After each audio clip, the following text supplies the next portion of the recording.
the curveball, and we have no idea why. Right now, we have 979 locations listening to this call, which is pretty dramatic. Our maximum is 1,001, and many of you are in places where there are multiple people, so I appreciate everybody's time and effort. This is an interesting subject to address. As all of you know, we are in a situation with the business where we all have our ups and downs. We have our moods. And I was thinking about this morning, actually laying in bed early this morning when I woke up, and I was thinking about how some people in the business, in leadership, kind of are good when they're in the mood and not very good when they're not in the mood. And I understand that stuff. You know, I got my moods too. And, you know, I've talked at different times to many of you about the real private side of my nature. And I share that aspect of who I am, not because it's of any particular interest. It's just that I want all of you to understand, especially those of you that are newer, that you don't have to be some certain kind of personality. They talk about A's and B's and all this stuff. You know, we're all human beings with this tremendous capacity for self-improvement and for developing skills.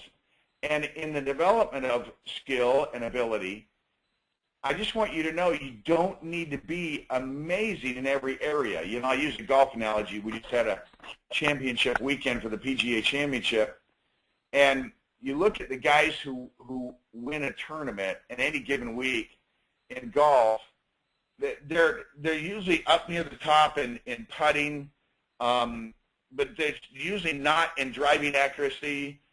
Maybe they were good in up and downs, but not in stand saves. And even the best in the world, when they're playing better than anybody else in the world and they win, they aren't great at everything. You know, it's such an important principle to remember that as you look at this, I mean, sometimes you get this picture in your mind of some super person at connecting with people, some amazing prospecting, bold, courageous, confident, and this isn't how we come into it. And even when you see that person, maybe they're just feeling good that day. So the point I want to make here is we've got to build some habits that see us through our moods, habits that see us through the ups and downs of the business and our frustration. And they're habits in how we think and habits in how and then some of the technical stuff that we do. It's interesting, working with my son-in-law, Trevor, who's my right hand and also very busy and successful in the business. He's been with me so much as I talk to people and prospect and been associated with that. He was actually giving me feedback on how I prospect, which is an interesting loop. He says, I don't even think, you know, that you know you do these things that consciously anymore.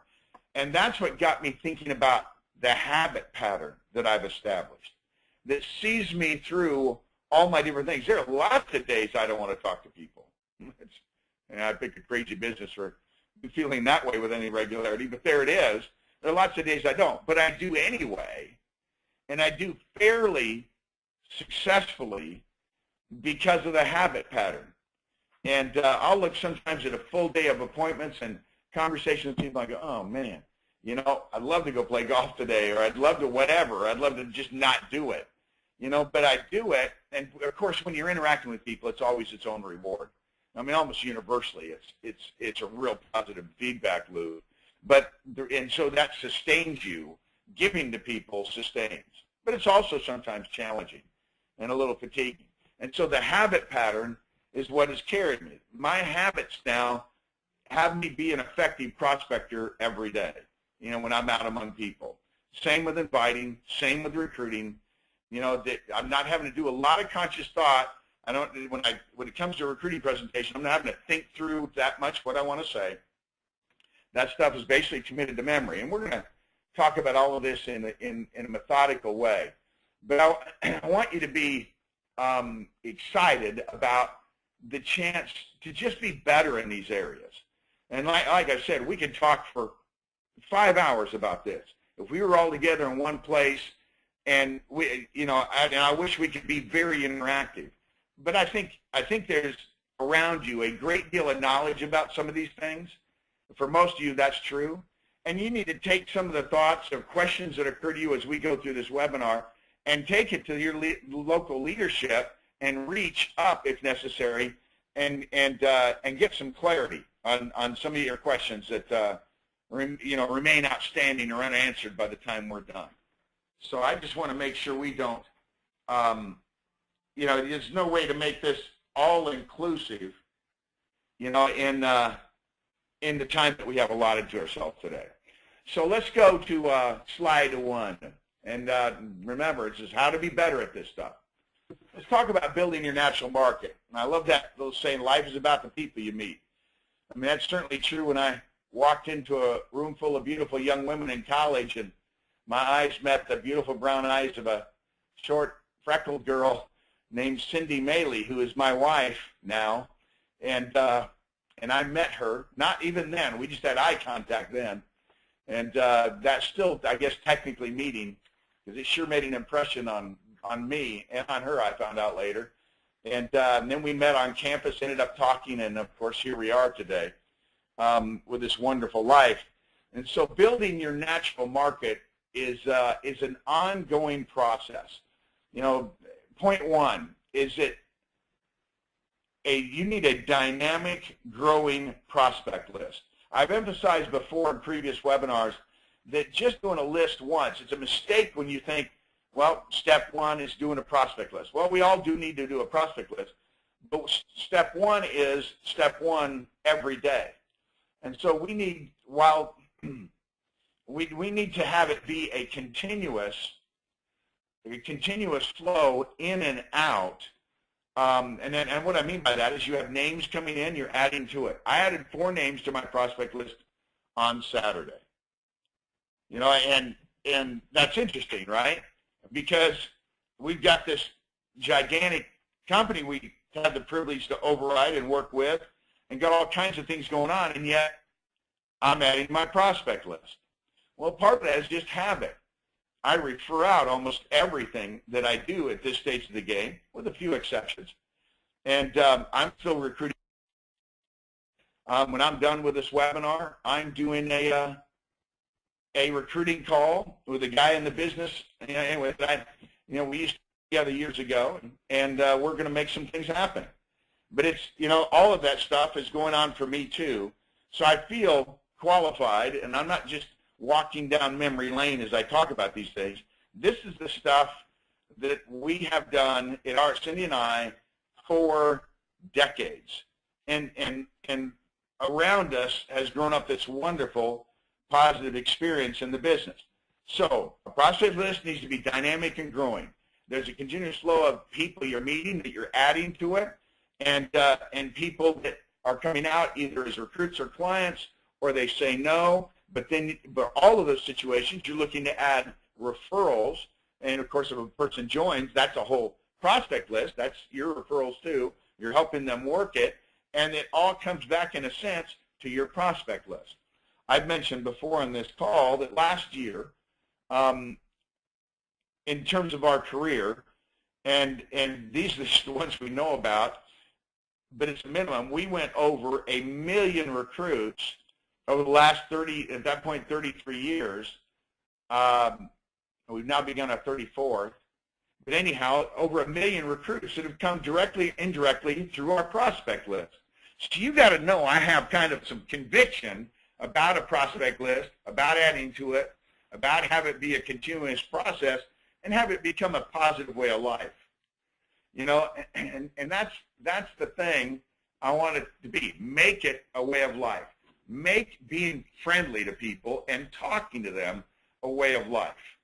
I want you to learn through practice, which is really the effective way to learn. We can talk about it here. We can talk about it in classrooms. You can drill. But the reality is you're going to be out amongst people, whether you're going to the dry cleaners or going to a restaurant or, whatever you're doing, sitting next to somebody at a sporting event. There's just all these opportunities for conversation. You had some work done in your car, you're waiting there to do the paperwork and there's someone else sitting there, you greet them, you talk to them. We'll talk about that in a second. But I want you to make practice fun in your mind. Being friendly and having friendly interactions with people is fun. And that's what it's turned into for me. That's, of course, what has made it much easier to do. And so let me start organizing this in your mind in a way that I think will help relieve some pressure. And I think a number of you that are listening right now need to understand better, how this is done really. I think there's some real confusion consistently in this business and in our business and in our company about how this works. So let's talk about the big three. Next slide.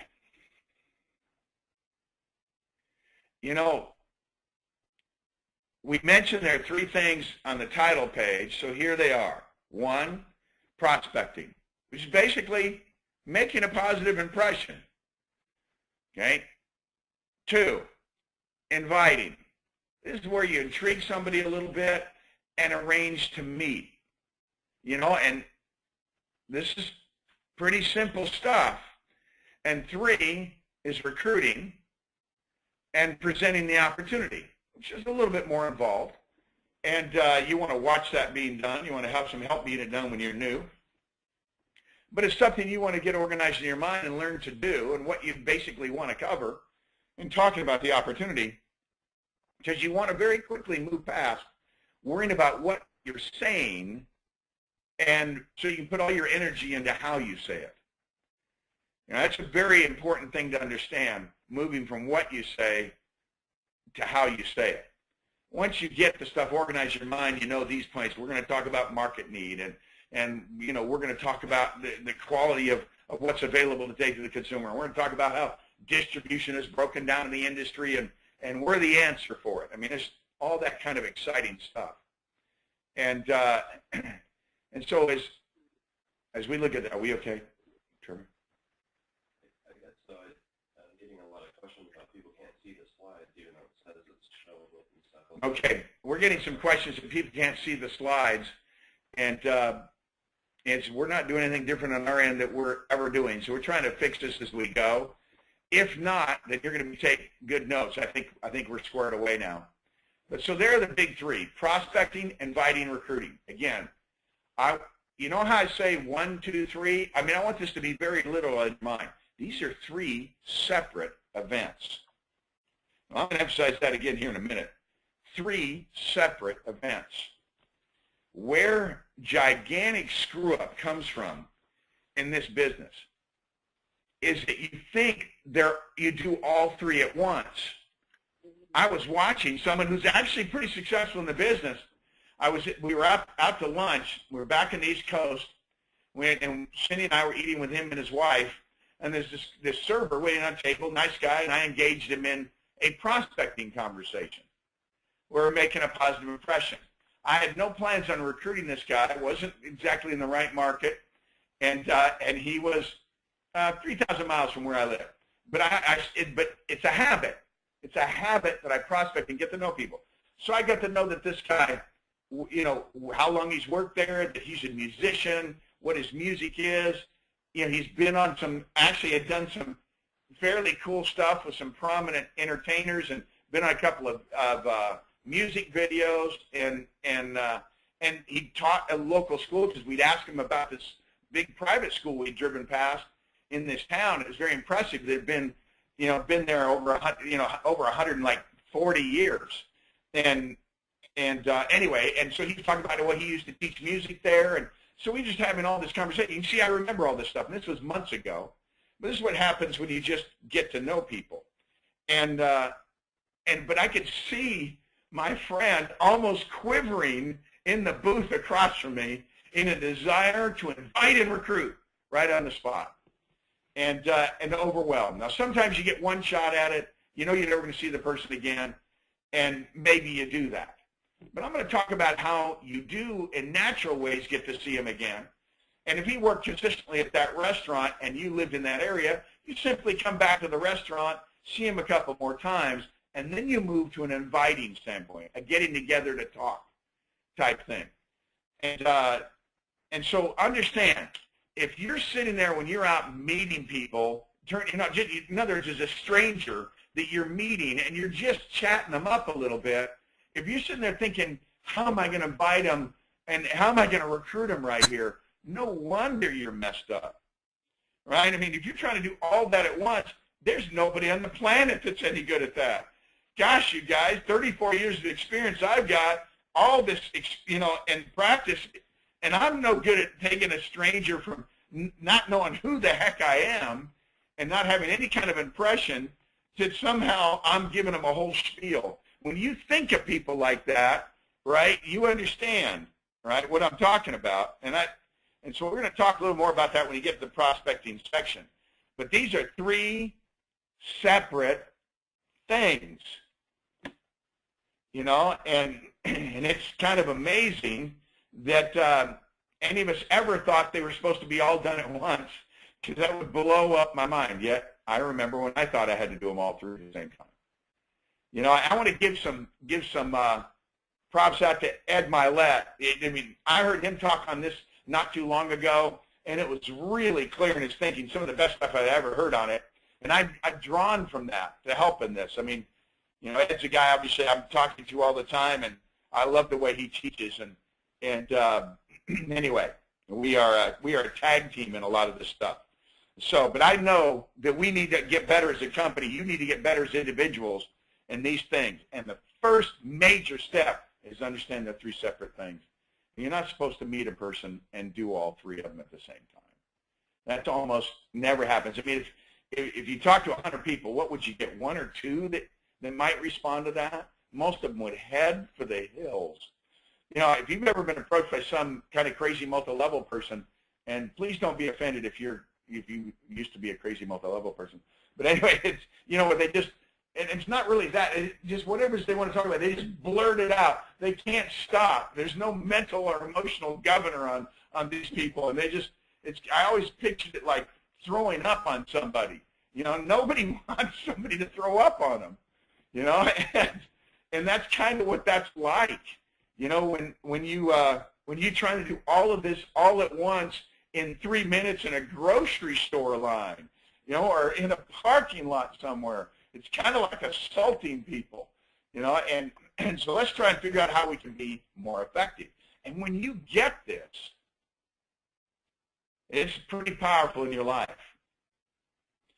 And it's a lot easier than you think.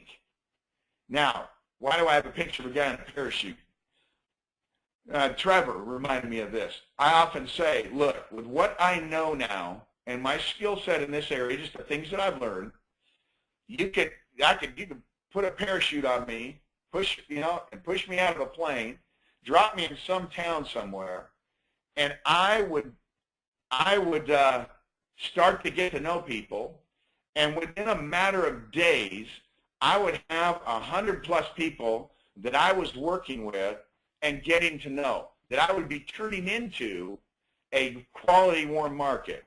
I would be meeting people every day. I'd be re-meeting them. I'd be seeing them at their places of business. I'd be seeing them in the neighborhood. I'd be seeing them at church.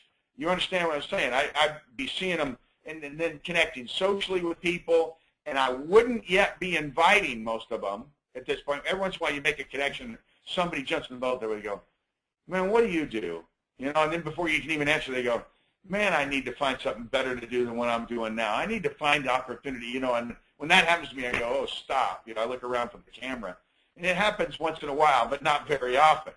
All right, so there would be some of that, but most of it would be turning strangers into acquaintances, into friends, and it would be bosom buddies, like the guy you went through high school with and has been your friend for 50 years, but it's some of you aren't 50, but you know what I mean. And so it's that very simple acquaintanceship process that you overthink, and don't overthink it. Once you understand the stuff, we can drop you anywhere, and you just start making friends and meeting people in the course of going through your life, and just walking around. And there you are. Now, I do want you to go into this with the right mentality. And here's kind of my pump-up questions. And I want you to think about this. I think a lot of you use the same ones. You know, when I'm thinking about whether I want to talk to a person or not, I remind myself of this. 1, do people need our help? Do people need our help? 2, do people need our opportunity? 3, do you want to make a difference with your life? And 4, do you want a better life for yourself and your family? And so I say those things. Do people need our help? The answer to that's yes. Heck yeah. It's huge out there. It's tragic how much people need our help. And we help. And do people need opportunity and better opportunity and more control? Do they need to move from employees to entrepreneurs? Yeah, a lot of them do. And we've got a wonderful business platform. And we're doing extraordinary things for people. And it's powerful economically in our clients' lives, in our lives. You know, and you don't have to feel bad about any aspect of what we do because it's the right thing. And we're protecting families. We're going to help them accumulate. And we're giving them a better and stronger future. Wow, right? And I feel great about it because I'm going to make a difference. Overwhelmingly, everybody I talk to needs understanding. They need education about what their choices are. They don't know. Nobody's telling them. And I know and I want to tell them. And in this process, I'm going to build a business and do something that I love doing, and it's going to give our family a better life. All right. Now I feel like talking to people a little bit. That's kind of my pump-up stuff. All right? It's the right mentality. You know, and of course my conviction about number 4, because of the quality of life this business is built for us, it's kind of overwhelming sometimes. You know, sometimes I don't even know if I know how to cherish it enough. It's been so good. And so I want you to build a new friends habit. And I want you to get good at this stuff. Right? Just get good at being friendly. And, you know, say, well, I'm not that social. Shut up. I mean, me neither. Right? Snap out of it. I like that stuff that you can't change. You know, just start being a little bit nicer. Now, if you're standing somewhere and you want to talk to a guy, I mean, you just don't know how to do it and you don't do it, don't beat yourself up for the next week about it. Just talk to the next person you see. What, do you think we're going to run out of people? You know, I mean, holy man, I guess if you live up in the Arctic Circle, right, and there aren't a lot of igloos around, you know, you might feel a little more pressure here. But on the other hand, you get a lot of indoor time with people, and it's not like they're going to walk around on you much or go outside. Anyhow, but the reality is we got lots of people around us. Just start being friendly. Hey, maybe you'll bump into them again. Whatever. There are lots of folks around. Build a new friends habit. I'm going to keep making new friends. You know, like I said, I made new friends this weekend. One of them was named David. Another one was named Gregory. You know, this is kind of fun. Another one was named Mary. You know, another one named Matt. And then there was Greg's wife. They're both attorneys. And so it's just, there it is. It's all there for us. Okay. Now, let's look and delve into this now with a little more detail. Prospecting. I'm getting a little feedback on this call. So hang in there with me. I hope I'm just hearing it. But here we go. First thing about prospecting. Don't worry about the outcome. Don't sit there agonizing over this stuff. You know, you're just meeting people. You're just being friendly. You see if you can't make a connection with somebody. Sometimes, you know, hey, you meet somebody, you talk to them, it can be at a social event, and you're like, nothing. And they walk away completely indifferent, and you go, wow, okay. And then you go talk to somebody else. For guys who, anyway, we'll talk about that in a second. You know, the guy-girl thing.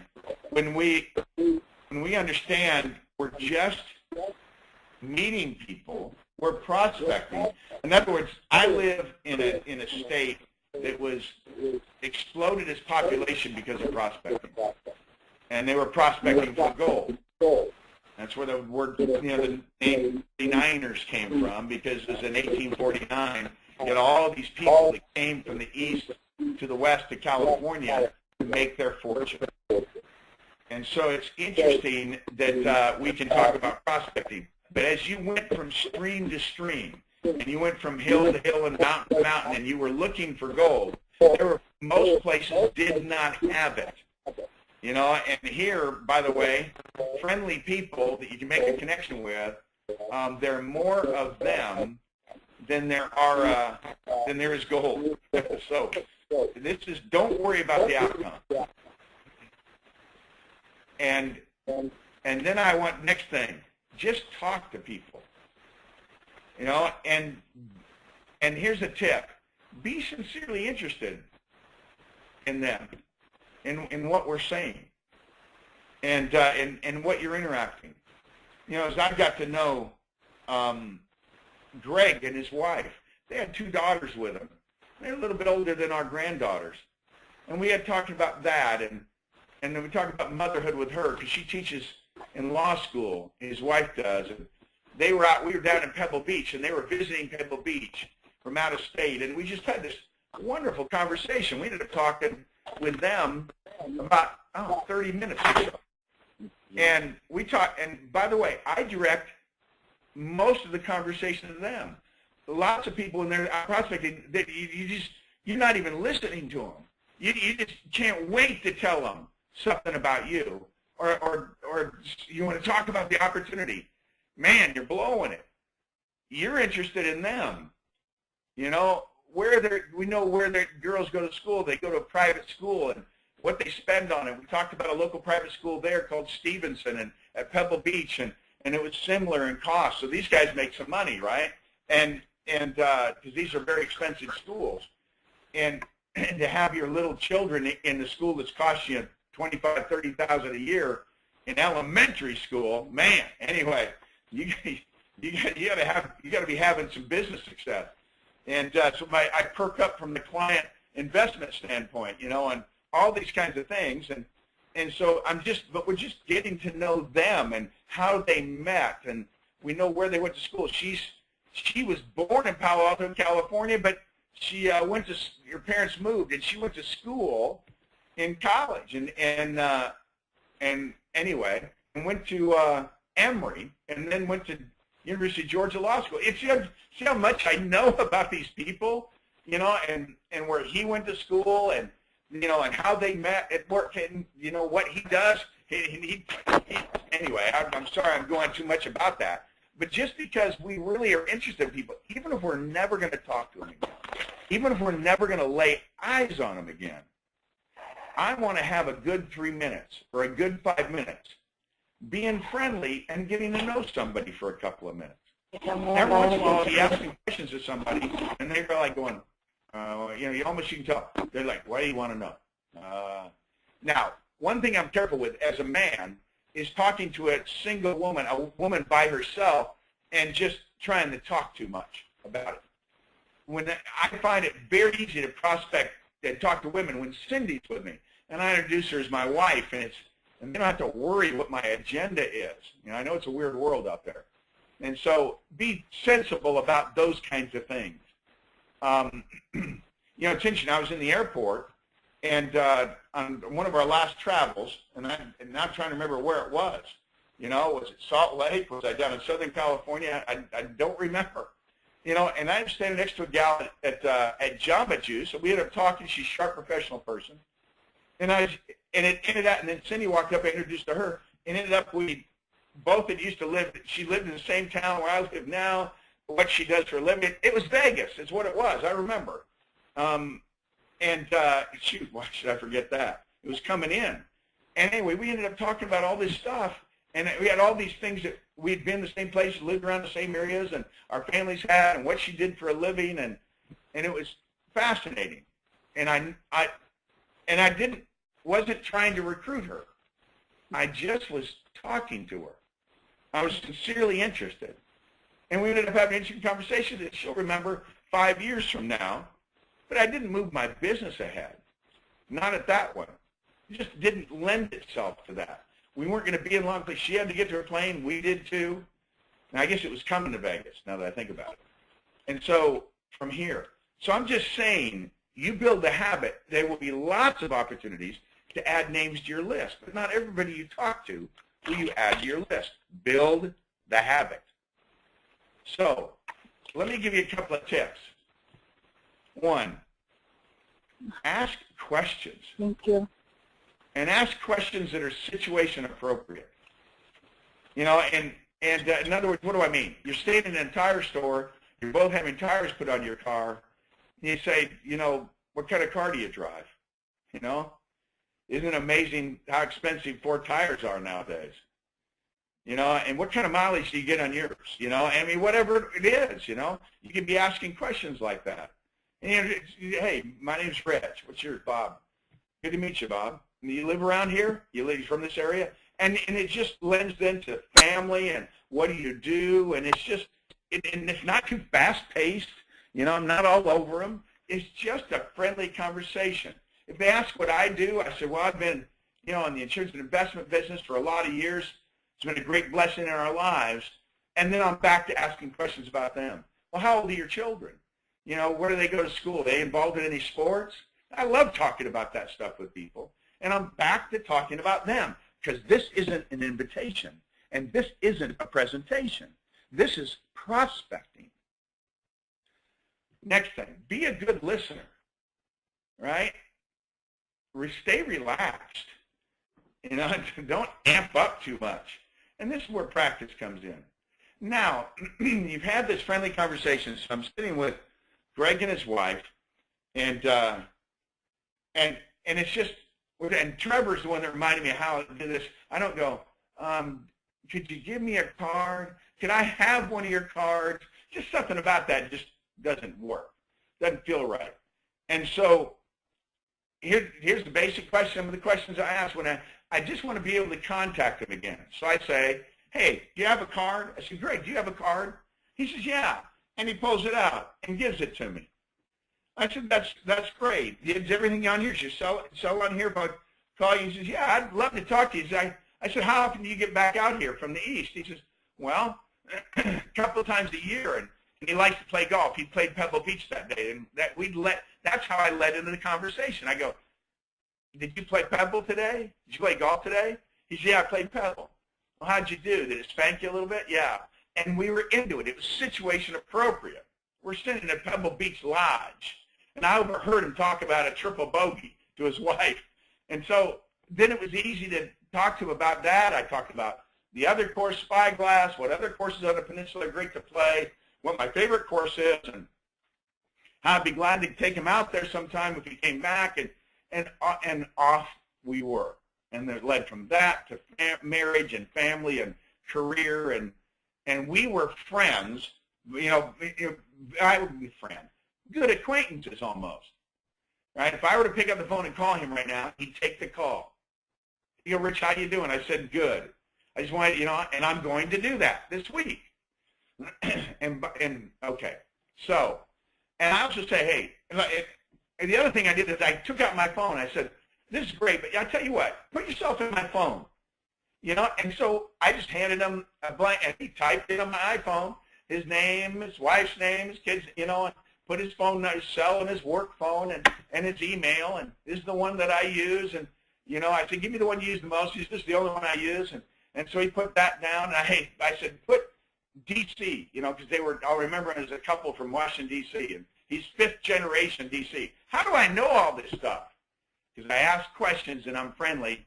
I'm a good listener, and I stay relaxed, and you know, you understand? And Cindy was engaging her. That's how we found out about the schools. It's so much fun, right? But here's my best advice. Don't try too hard. Now, I'm going to make a point about trying too hard. And I'm going to give you an analogy I heard Ed share, and it was a good one. He used meeting somebody in a gym, right, where he's working out, which is situation appropriate for him all the time, every dang day. Too bad it isn't for me. Anyway, and so Ed's talking about, you know, like a single guy in a gym working out, and he sees this attractive, woman about his age, and and they've had eye contact and nodded a couple of times, but haven't spoken yet, and he wants to try it. He's prospecting, right? So he wants to prospect, for a date, and so he kind of walks over casually and says, "Hey, I've seen you here a few times, and and I just want to introduce myself, and not trying to be a pest or anything." And and sticks out a hand and says, "Hi, my name's such and such," and she says, "My name's such and such," and you talk a little bit. "I see you here pretty often. How often do you try and work out a week?" Now these are situation appropriate questions. What are you trying to do? What kind of particular program? And you might and so you're going like that. Are you from this area? And let's say it's a friendly conversation going well. But let's say she's not interested at all. She goes, "You from this area?" "Yeah." And you get very clearly that they're not really that interested in talking to you. Let it go. Don't try too hard. And here's the analogy, and I know the fun part of the analogy. So let's take a guy who just doesn't get it. And all the ladies listening on this call, you can probably picture several people when I say, this guy doesn't get it. You've all met people like this, right? And so this guy, man, maybe he's a little too pumped up, right? Or just a little bit too interested. And, "Hey, how you doing? My name's so-and-so. What's yours? Where you from?" All this kind of stuff. And you go, "Hey, I'd like to talk to you sometime. And could I have your number?" Now, if she doesn't think you're attractive or interesting, you're not cute to her, she's not going to give you your number. She's going to say, "No, it's okay, but it's been nice talking to you." The point is, from that moment on, where there's real reluctance, nothing else that guy can say is going to get him to look any cuter to her. Every word out of his mouth from that moment forward makes him a pain in the butt. Really? I think we could connect. I've been watching you. Now it's creepy, right? I've been watching. I just think, I just think we probably have a lot in common. And, both love working out, blah, blah, blah. Now it is creepy. Now she's thinking, "Get away from me, you dork." That's the nicest thing she would say. "You creep, and it's the same way with prospecting. I just cringe when I've seen prospecting like this. I was out with a friend at lunch, and there's this gal reading a book next to her, obviously a married woman. It was, and I knew there was some kind of conference going on at this hotel, and she's obviously probably there with her husband in the conference. Sure enough, he engaged her in conversation, and it was a medical conference. Her husband's a doctor. They were there from the Midwest. And I was watching my buddy, and it's like watching the temperature rise. It's like watching the red go up on a thermometer like in a cartoon. And all of a sudden he just said, "Oh, really, I have this great opportunity," and he just blew her up. She literally fled from the room. And I talked to this guy after. I said, "Rob," it's no one that's in the business with us now. And I said, "What were you thinking there?" He went prospecting, invitation, presentation with an absolute stranger, and he wasn't even going to go to Illinois and work with this person anyway. Just no clue, right? Don't try too hard. Don't chase the gal around the gym. She's not interested. Now, here's another tip, right? Let's say she did think you were cute, did give you the number. There's kind of an unwritten rule or law that you don't call right away. So imagine this. She's just walked out to her car. Her phone rings. "Hello? Hey, it's me, and I just wanted to tell you I really love meeting you, and man, I think you're beautiful, and oh man, you're just ruining it." It's too much too soon. The unwritten rule is you wait a couple of days. I met Greg on Saturday. I can call him now and say hi, and it's cool. I'm not chasing him. There's no agenda, and it's simple stuff. And so, will you use common sense on this? And if you don't have any, will you borrow mine? Or someone else's that you know? And use this kind of common sense stuff. Go in, don't worry about the outcome. Just talk to people. Be interested. Ask questions that are appropriate, and then about their family and their life, and be a good listener. Stay relaxed.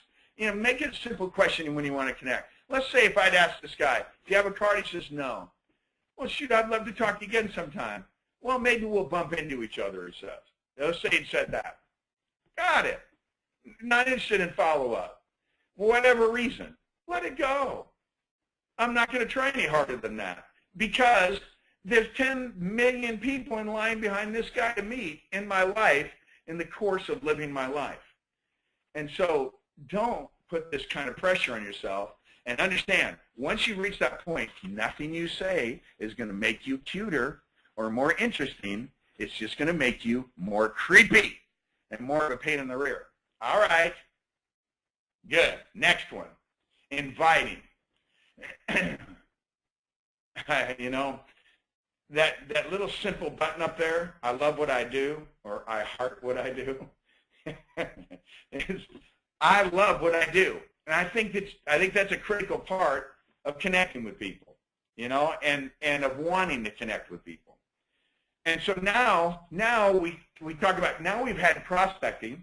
I have David, who works for Sotheby's Real Estate, and I have Matt, who's an assistant pro at Pebble Beach, at the golf courses there, Spyglass and Spanish Bay and Pebble Beach itself, and Mary Bell, who's with Coldwell Banker, because we were looking at some homes down there, and so anyway, and Greg, and anyway, so we have this. Now it's time for what I call friendly follow-up contact. I'll get a call out. Matt was, by the way, I know Matt was going on vacation. In fact, that's how I inserted myself into the conversation. He was saying goodbye to one of the other pros there, and I said, "You going on vacation?" He said, "Yeah." I said, "Where are you going?" "Oh, I'm back home, back to North Carolina." I could hear the side. I thought I heard South in your mouth. "You're from there?" "Yeah." "Did you go to school back there?" "Yeah." "That's great." "Do you have family?" "Yeah, I met my wife back there. She lives out here." And it's just, anyway, "Where are you from?" I said, "We're fairly local. We're out looking at homes." He said, "Hey, there's a couple of homes, and we start laughing about how expensive homes are down there. But if we bought this one with a guest house, he and his wife would be glad to stay there."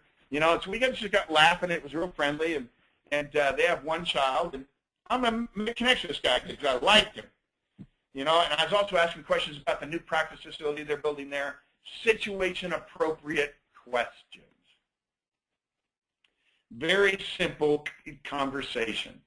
Look, if you say, "I'm not very good at it yet," well, I wasn't either. Practice. It becomes second nature to me now. I just follow the flow of where the conversation will go. He's a pro at Pebble Beach. I'm a golfer. How tough is that? So, it's just, you just continue the conversation. Now, get your thoughts organized on this when you're about to come. So now I'm about to call Matt or Greg or David or Mary. I'm about to make a call to one of those people that currently have been added to my work group in my prospect list. And so let's say I'm picking up and I call David. Well, we talked to David for a half hour. Actually, he talked to us. Once you got the guy started, it was awesome. And he'd been in the restaurant business, has been in that area forever, and we talked about raising children and all this stuff. I'm a little worried about him because he's been married 3 times. But anyway, just as we were talking about this, and we were talking about all this kind of stuff, and and then we got talking about real estate and the home he showed, and I'd call him up and say, "David, I want, I said, this is Rich Thal. You remember you and my wife and I, Cindy, talked for a little while about our families, about life, about raising kids, about working with your employees," and because he used to meet with his employees and talk about saving money. Unusual guy that way. And he'd instantly remember us. And I said, "I just want you to know we really enjoyed the conversation. And next time we're down there, which will be next week, we'd love to connect with you again. Even if it's just socially, and continue talking and all that stuff, and love to meet your wife, and and anyhow, we enjoyed it, and would enjoy just getting to know you guys a little bit better, from a friendship standpoint, especially since you live down there, and we're thinking of getting a home there. We'd kind of like to get to know some people in the area." And he'd go, "Yeah, sure, that'd be great." And this is very natural. My thoughts are organized about what I want to say, a little bit about how I want to say it without any big deal, And now look, if you're nervous when you're doing this and it's a little stiff and you're a little awkward, don't worry about that. You're practicing. You don't have to get this guy. I don't have to get this guy in my business. This is just a part of what I do, in the terms of prospecting and inviting. But now I'm getting my thoughts organized. So now I'm setting up. I'm using another call to set up getting together. And so we'll go down there and we'll make a connection.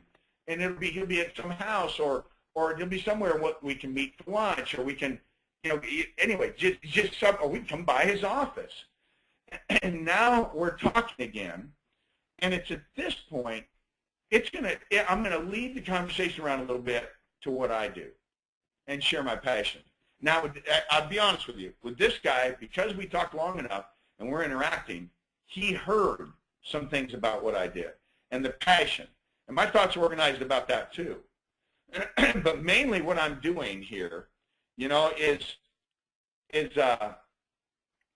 go ahead. Is I'm strengthening the relationship. What was BRT stand for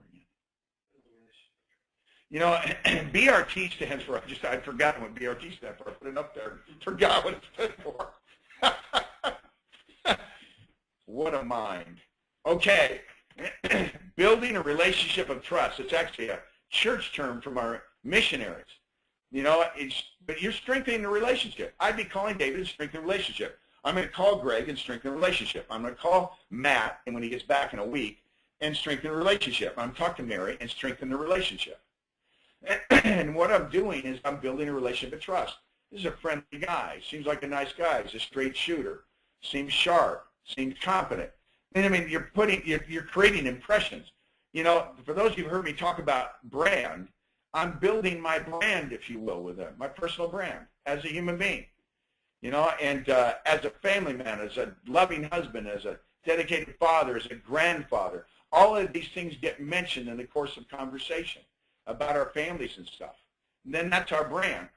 Grandparent brand is a pretty good one. Very non-threatening, by the way, I've noticed, in interacting with people. And I'm using the heck out of it. The grandma brand. And grandpa, you know what I'm saying, grandpa brand. I did it. So you're calling back, strengthen the relationship. It's a friendly follow-up contact. Get your head together on what you're doing. Now, somebody does ask you a little bit what you do. You want to have 2 or 3 things, not much more than that you love to say about your business. I've been in this industry.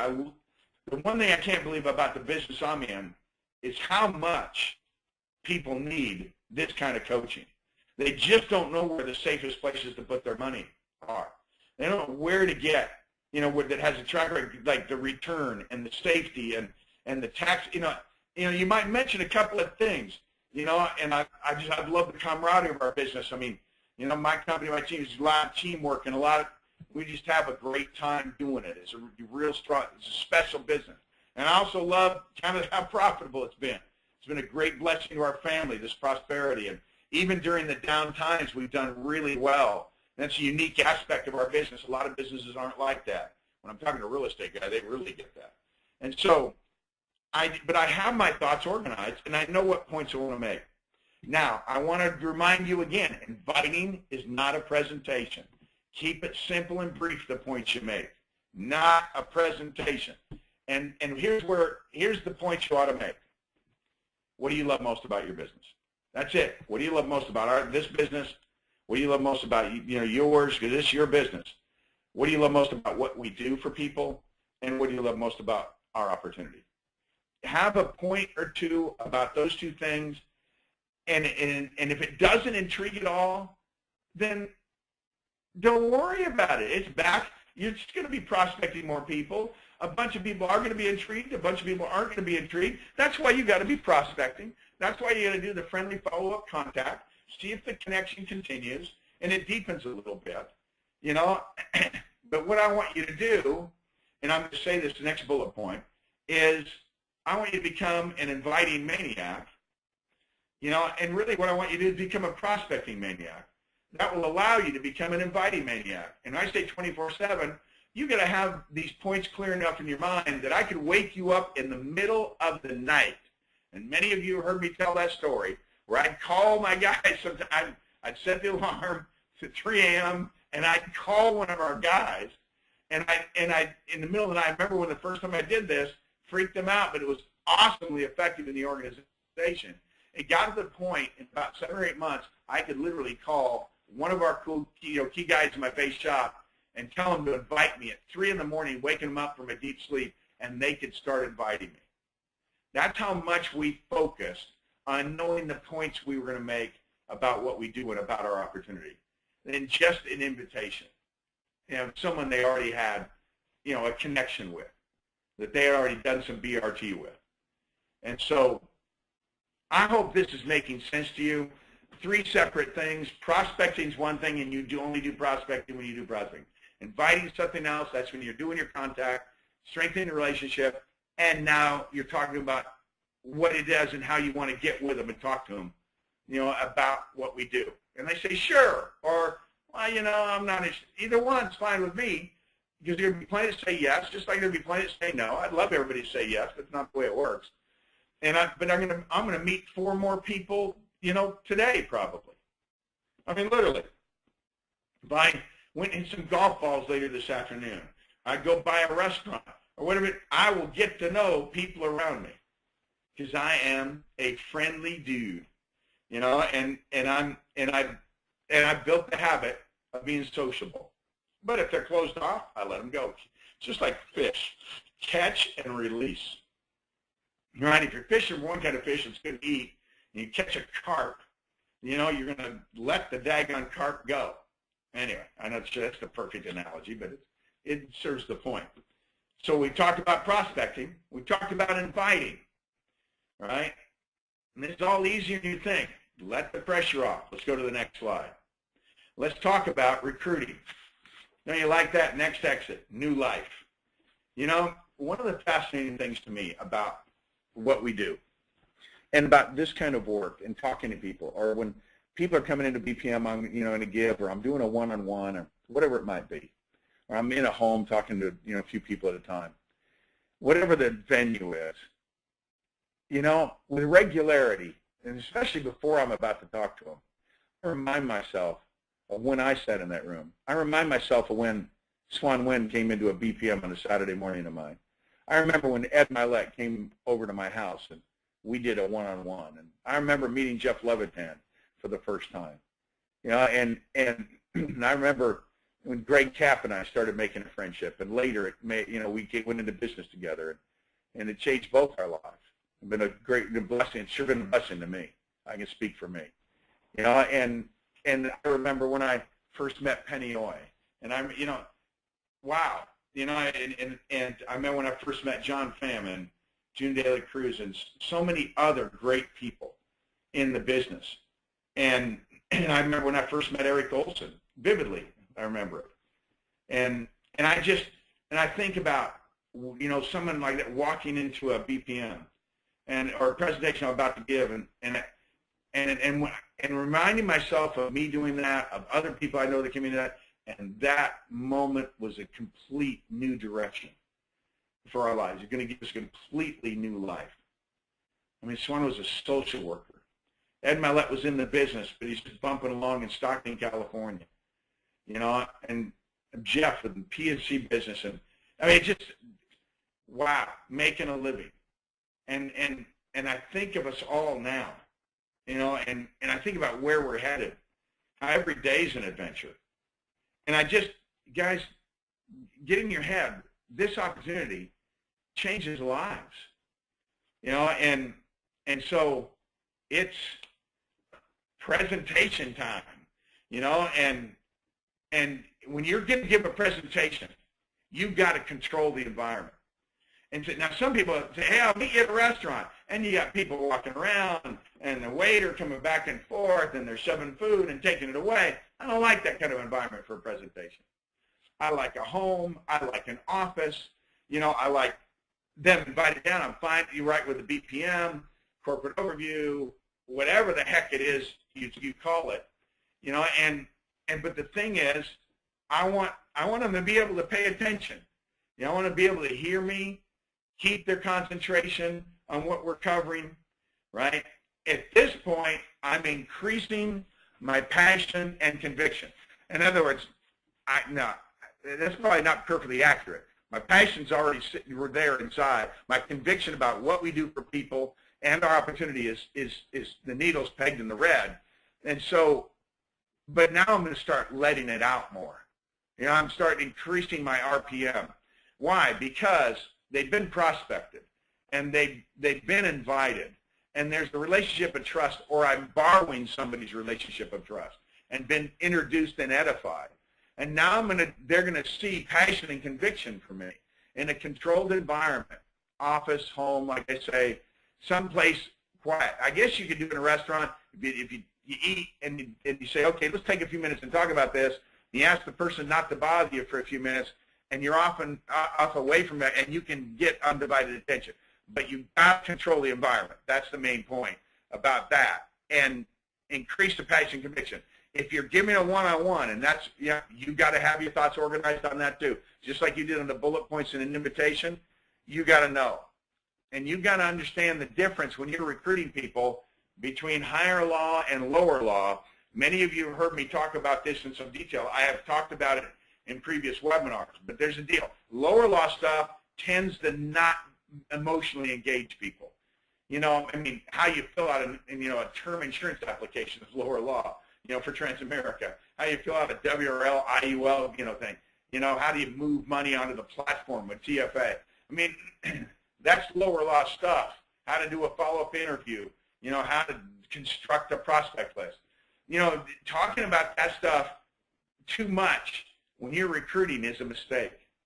It's a business, and we talk about our business platform. We talk about how effective it is, talk about how powerful the products are. When I'm talking about the products, I'm talking about how they bless lives and accumulate money and secure futures and protect families against the worst-case scenarios, and what a blessing that is.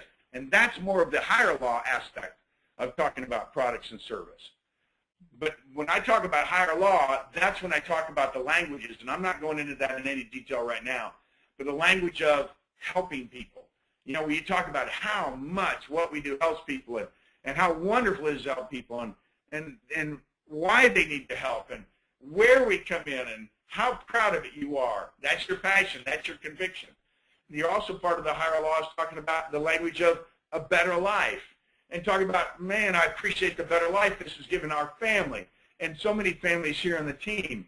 I was talking to a guy yesterday, and I was talking about a better life, and I was talking about delivering for people and making a significant difference, things that people want in their lives too. And I was trying to figure out, are we close to 3,000 six-figure earners that we've had coming to our business through the years in our career? I mean, it's some phenomenally high number, and I just was reflecting on the lives that impacted and where it's gone and what's continuing to happen in so many of their lives. And wow, it's fun having a better life. Wow, it's fun taking charge and getting control and not having people breathe down your neck like I used to have at San Jose State and when I worked for the state of California and all this stuff. This is the passion and the conviction about helping people, about a better life, about the joy of building people, about them getting built, and I always emphasize the part-time thing, but simultaneously I emphasize a really big picture. I want to grab people with a big picture too. Now, sure, they're thinking like me in one aspect. One side of their brain is like, hey, I just want to pay off my Visa card and get a couch, right, where I was in the beginning. But simultaneously, they gave a big picture. The guy who overviewed it, and I thought, wow, man, I don't know if I could, and and I don't know anybody, my family that did. Man, it sure would be nice to have a shot at the major leagues, to really make some money. Yeah, I was newly married, and and the thought kind of increasingly got under my skin, in that meeting and then in the days that followed. Right? So make sure when you're recruiting, you stay much more in the higher law. This decision to join is much more an emotional decision. It's going to take more time. It's going to take a greater commitment. The decision to buy the product, that's a little bit higher law, but mostly lower law decision, automatic draft, how much coverage, what's it cost. you know, that kind of stuff. And you better be bringing some emotion there too. But when it comes to recruiting, I tell you what, if you're not making an emotional connection with people, then one, you're probably not recruiting many of them, and two, if you recruit them, they tend not to stick around because they never engaged emotionally. Now, I want you to remind you of something else.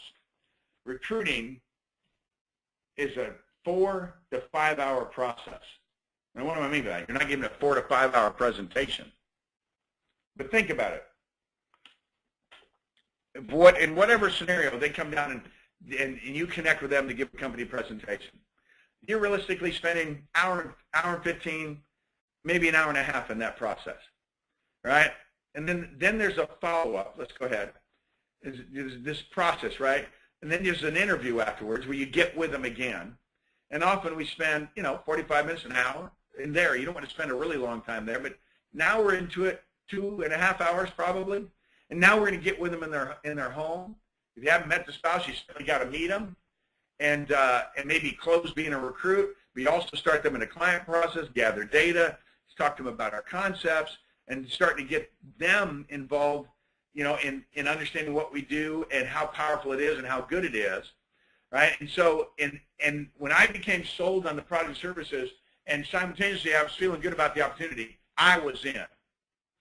And actually I came to the business from having been a client first. So I already knew the stuff was right and good, and then I looked at the business, and so he'd already spent a couple hours with us, a little bit more on the client process.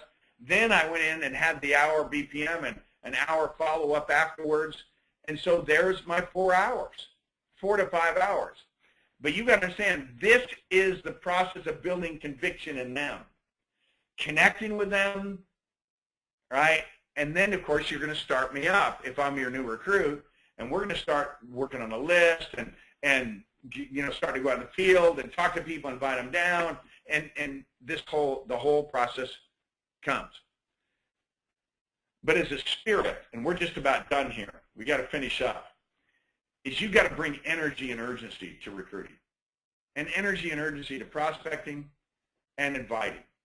But right here in recruiting, you really got to bring the action, right? You got to bring it. All right, this is A game time. You can be friendly and laid back, you're socializing. You can be that way a little bit too, with a friendly follow-up. But now when it's time to talk, it's time to bring your game and make it happen. And when you're doing this, this is the magic of our model, right? When you're going higher law, sharing passion and conviction. And I skipped one in there, but as an attitude. They're crazy not to try this. I don't care. I mean, you have any desire to improve your life. Even if you don't know it, you're crazy not to try it because it just is so dang powerful. It's such a good thing to do for people, all the stuff we do. It's so important. This company is so strong. Our brand is so strong. Our business platform is the best that exists in the industry in the world today. Wow. But the magic of our model is we're constantly organically growing, bringing people from outside the industry into it. And that's why you need to be a friendly person, an active prospector, not a prospect. By the way, if you had to do all three at a time, we'd have to call it prospecting, inviting, recruiting. It'd all be one word. We wouldn't need to be one super long word. And supercalifragilisticexpialidocious, I remember that was the longest word. I saw that in the movie Mary Poppins. But here's the deal. It's not prospecting, inviting, recruiting. It's prospecting, and then inviting, and then recruiting. Separate the three, you'll be okay. And you'll sure find prospecting a lot more enjoyable if you're not getting the shakes, thinking somehow you got to start inviting and recruiting them at the same time. You're nuts. Don't do that. All right. I've taken enough time. Here's our next webinar. Mentoring and being mentored. I want to talk to you about what you got to do, right, in mentoring people. And I want to talk to you about what you got to do to be being mentored. One of the most critical ingredients in any real success in the business is getting mentored and knowing how to seek and get mentoring. And then you, one day, at some level, right, at different levels, you're mentoring different things. You know, you might know how to mentor someone on how to do a prospect list and the attitude about it, and not know how to get them to EBC yet. And so we're all mentors once we have one recruit, you know, and you need to understand more about how to do that well. And you also certainly need to understand how to be mentored and what attitudes you got to have.